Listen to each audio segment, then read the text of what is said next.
The sorcerer Vinder throws his magical dagger through the air. There is an impact, and Kalen the halfling looks down at his torso to see the dagger embedded to the hilt.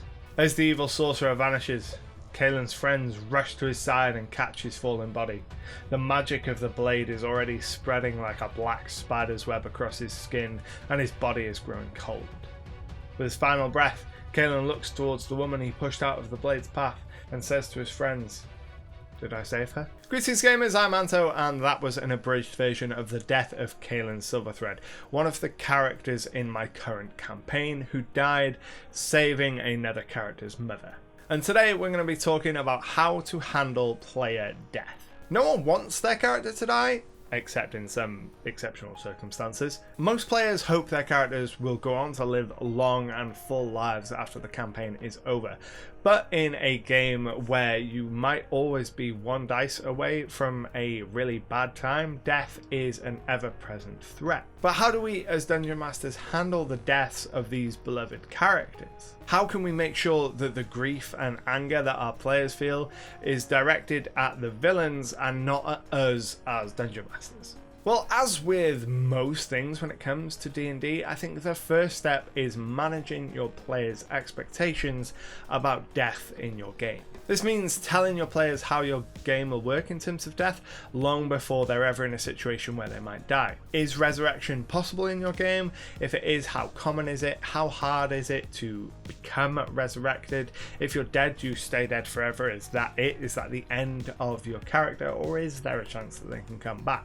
Is it going to be more of a light-hearted adventure where the main focus is solving puzzles or swashbuckling with the enemies, or is it going to be something more gritty and real where one swing of the sword is all it takes to lay you low? Making sure the players are familiar and comfortable with the level of threat in your game goes a long way to preparing them for the time when their beloved character does die. The second thing we want to do as Dungeon Masters is know our scene. A lot of the time there's an expectation to make a character death really impactful and meaningful, which puts a lot of pressure on you as the Dungeon Master to do that justice. That means you need to be careful and deliberate in delivering a character death. If a character takes a significant amount of damage in one turn, you need to be mindful that next turn they could die. So you want to start laying the groundwork for how you're going to deliver the information of that death now, and prepare yourself ahead of time so that you're not having to do it exactly in the moment. Are you going to play the death off as epic and climactic, or is it going to be quick and raw? There's time for both, and both work in a lot of different situations, but you need to be aware of what's going on around you, what the story you're currently telling is, and what sort of emotion you want to elicit from your players. So let's take a look at some of the ways to handle character death, and we'll use some examples from my current campaign. So one of the ways you can use a character death is to use it as a way to build character, either for the person who's died if they're resurrected, or for another character. The first death in my campaign was Grak, the Gripply Barbarian. The party were sailing across the sea, heading towards a port city, and they came under attack by a kraken. The party was still a pretty low level, so this was a significant fight for them. This was probably the biggest fight they'd had thus far in the campaign. During the course of the battle, the Kraken split the ship they were on in half, leaving Grak stranded from the rest of the party on one side of this chasm. In the following turn, it picked Grak up, lifted him into the air, and smashed him into the deck of the ship and crushed him to death. Grak's death was quick and raw and served to give an example to the players how quickly events can turn from being quite light-hearted and in their favour to a dire situation where players are unconscious and dead and things are seemingly at their darkest. But Grak's death also served as an incredibly important moment for another character in the party. Bedar, the party Dragonborn Knight, had recently gained an ability to resurrect people within one round of them dying. He hadn't used it yet, and this was his first opportunity to do so. So Bedar threw himself across the chasm between the two halves of the ship, scooped Grak up in his arms, and attempted to use this new ability. I said to him, "Is there anything that you want to say before you try and use this?" And Bedar let out a plea to the gods, any god, to help bring his friend back.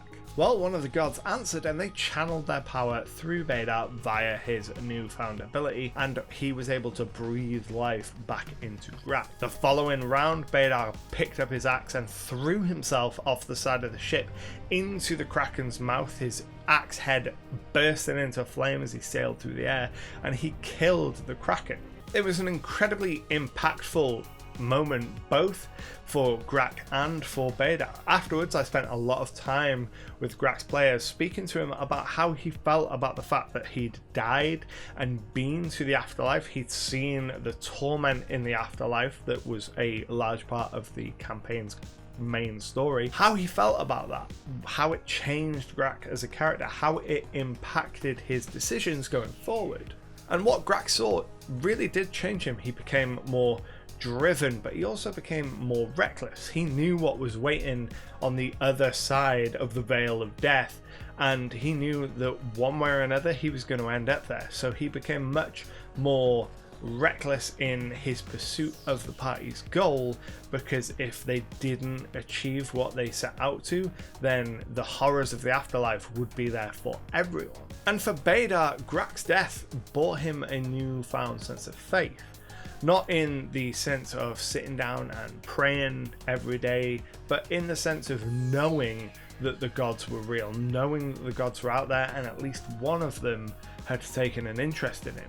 He knew that one of the gods was granting him this measure of power for something, even if he didn't know what that purpose was yet. Another way to handle player death is something that I like to call the cruel world approach. The idea here is that you strip death of anything heroic. It doesn't serve as a heroic climax for the character who's dying. It doesn't give other characters the chance to be heroic. It's quick, it's raw, it is over in the blink of an eye, and that character is dead.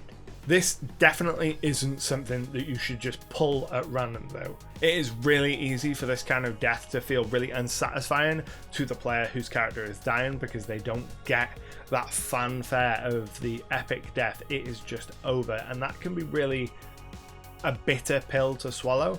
So if you plan on employing this, or you're thinking of employing this, speak to the player, speak and find out what they're comfortable with. Maybe if they approach you and say, look, I'm not really feeling this character anymore, is there any way we can write them out of the story so I can introduce someone new? Say, well, I've got this idea for a character death I'd like to use. I think it would be really impactful, but it's kind of brutal. How do you feel about your character going out in this way? And make it a dialogue with the player. An example of this kind of death in my campaign comes a few short weeks after Grak's death in the fight with the Kraken. The party were in the port city. They'd wrapped up what they'd been doing in the port city and they were getting ready to leave. They split into two groups, with two of the party members, Ao the party monk and Greg the party rogue, heading across town to finish up some business. As they were heading across town, they were ambushed by a group, and during the ensuing combat, Greg was knocked unconscious. This group didn't actually want Greg, they wanted the party wizard Ludicrous for an entirely separate thing, so they made a deal. They said, we're going to take Greg, we're going to take this unconscious rogue, and we will do a trade. You bring us the wizard, you can have the rogue back, and they took him off. The party spent quite a lot of time drawing up their plans of how to rescue Greg, and in the end they decided that they would take some invisibility potions, sneak in so they could untie him before the inevitable combat started. The only issue was that even though they were invisible, Bedar still managed to fail his stealth roll and alert the enemies that they were inside this building attempting to rescue Greg.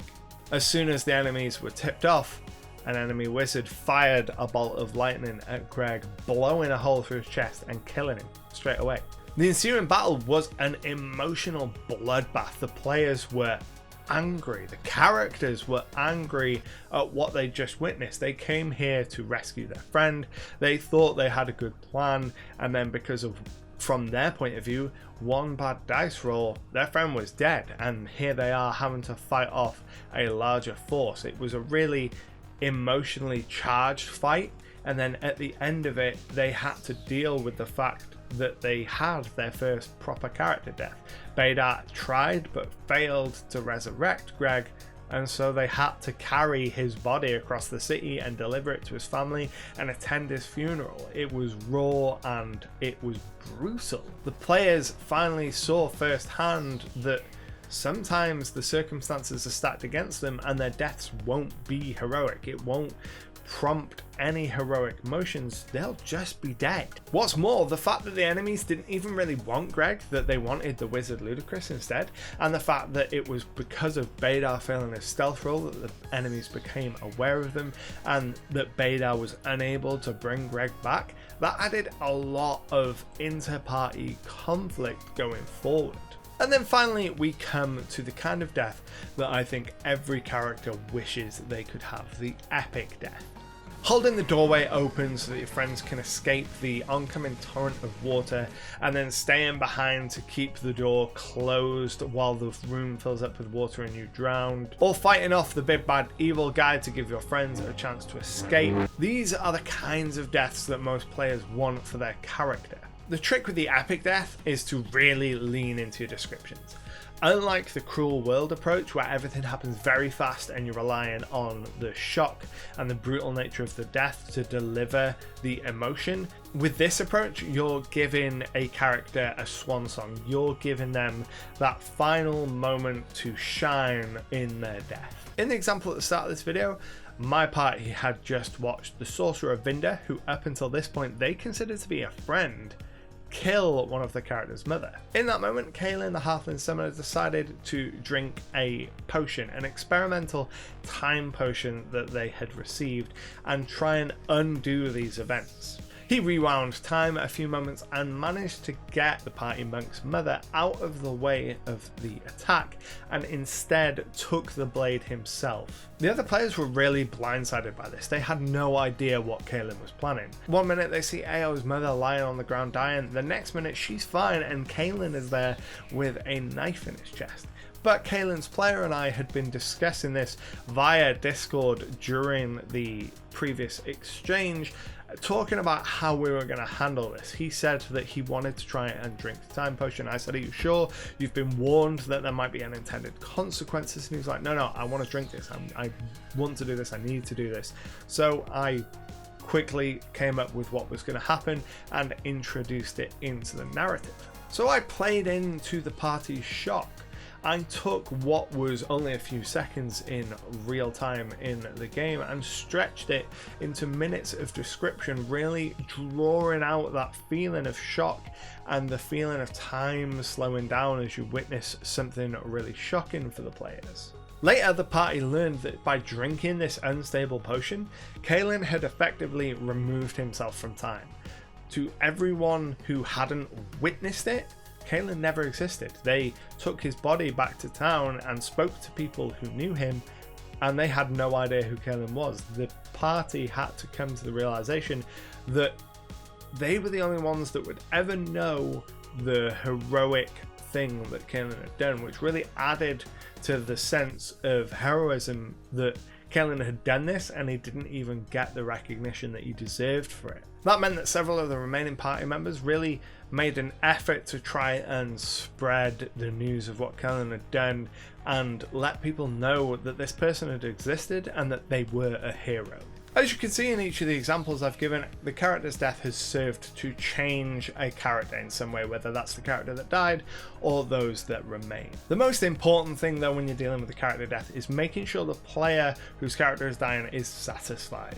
Losing a character that you spent hundreds of hours with is always a blow, but our job as the Dungeon Master is to make that player feel like this is the right time for my character to go, there's no other way that this could have gone, and they went in a really satisfying way, either for themselves, the story, or the other players. Some players want their characters to go out battling hordes of enemies, while other players want nothing more than the chance to speak a few final words to their comrades. Once the session is over and the dust is settled, approach the player and talk to them about what happened. Make sure they're okay, make sure that they understand everything that happened, and then start getting them excited for the new character that they're going to play. Try and turn it from the grief of losing their previous character into excitement over getting to play something new.